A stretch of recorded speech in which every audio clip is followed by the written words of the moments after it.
If you've ever been told lifting is too risky for your back or that your spine is fragile, you are not alone. The fear of injury can make even the simplest movements feel dangerous. But what if I told you that lifting safely without the pain or fear is possible, even if you've been told that it is dangerous?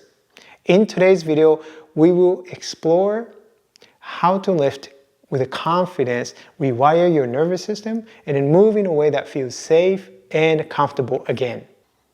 Pain isn't always about the damage. It is often your brain perceiving danger.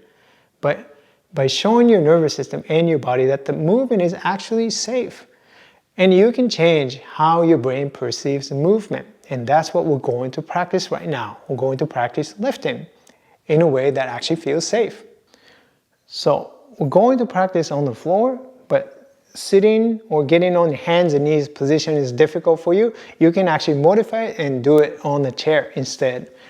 But I'm going to demonstrate on the floor right now. And you don't need to actually lift any weights or anything, but we can practice the lifting pattern.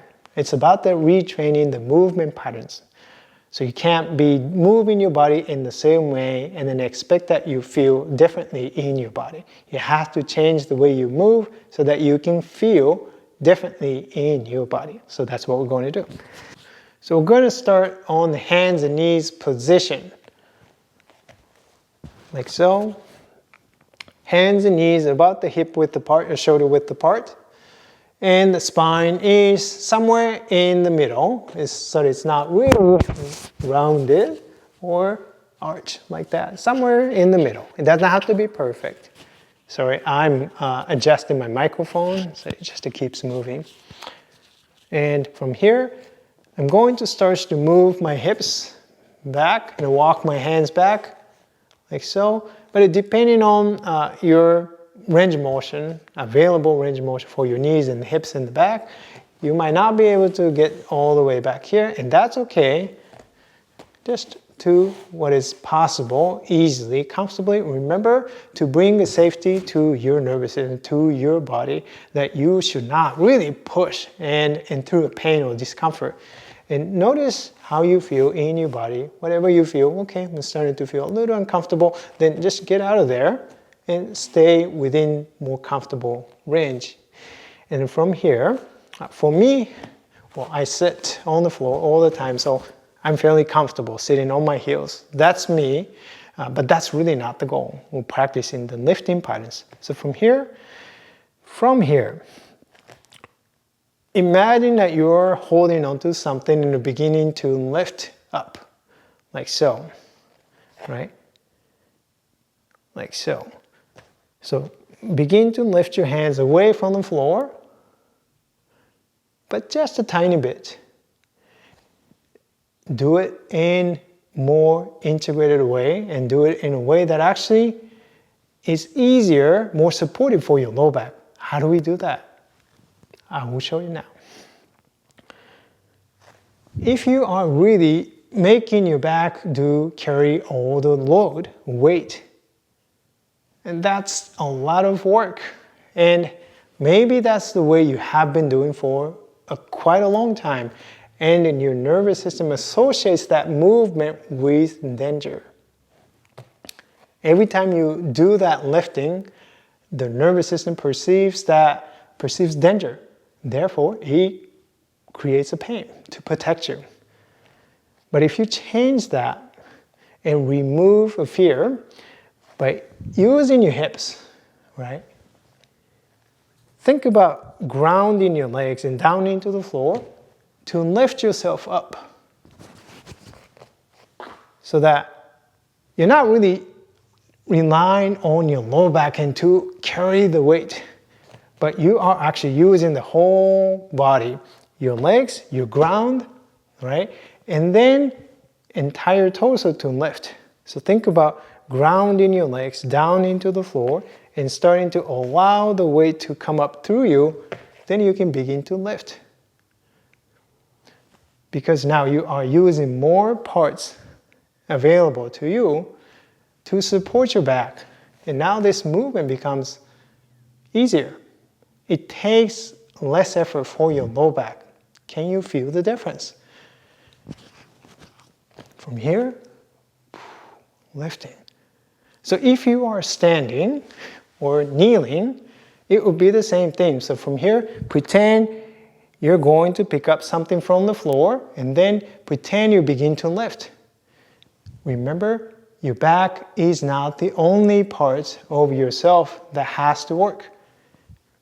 Adding more parts of yourself, using your legs, using the ground, using your entire torso to lift. And then setting something on down, pick it up and lifting. If you are standing, then it would be the same thing. Right? From standing up and then you're squatting down, reaching something, and then using the ground, using your legs, using your whole torso to lift. So that's quite a bit different, right? So how to make this movement more safe and more comfortable for your body? You have to slow down how you are moving your body so that you don't keep adding fear to your nervous system. Reduce the speed, reduce the range of motion, and then reorganize how you move, integrating more parts so that lifting doesn't come only from your low back, but lifting comes from your entire body. More parts are playing and supporting, coming into this movement, then the less your low back has to do. So that makes this movement safe. And plus, your spine is quite robust and strong. Anyways, it is designed to do a lot of things. So don't fear that lifting is really damaging or dangerous. Not only you're thinking about that, but also you have to change how you do it so that it actually feels easier and it feels safer. And so that's how you show your nervous system and your body that this movement, lifting, is actually okay, safe, fine. You can do that, right? Every time you do any movements that involve bending, unbending, lifting, you change the image about your body, your back. Oh, lifting, it's going to hurt my back. My back is going to break. No, you will not, okay? But you have to slow it down. You have to change how you use your body to do the lifting so that lifting becomes quite safe and comfortable activity. Remember, pain is your brain's way of protecting you. So when you move in ways that feel safe, and you change how your brain perceives movement so that you can actually begin to feel safe and comfortable in your body. If this approach resonates with you, and imagine what's possible when you explore this approach more deeply, I dive deeper into these ideas in my free masterclass. It is a great next step, and if you are curious about changing your relationship with the pain and the movement. If you found this video helpful, and please like this video and subscribe, and let me know in the comments below how this felt for you. I'd love to hear from you, your experience, and thank you for watching, and I will see you in the next video. Bye bye.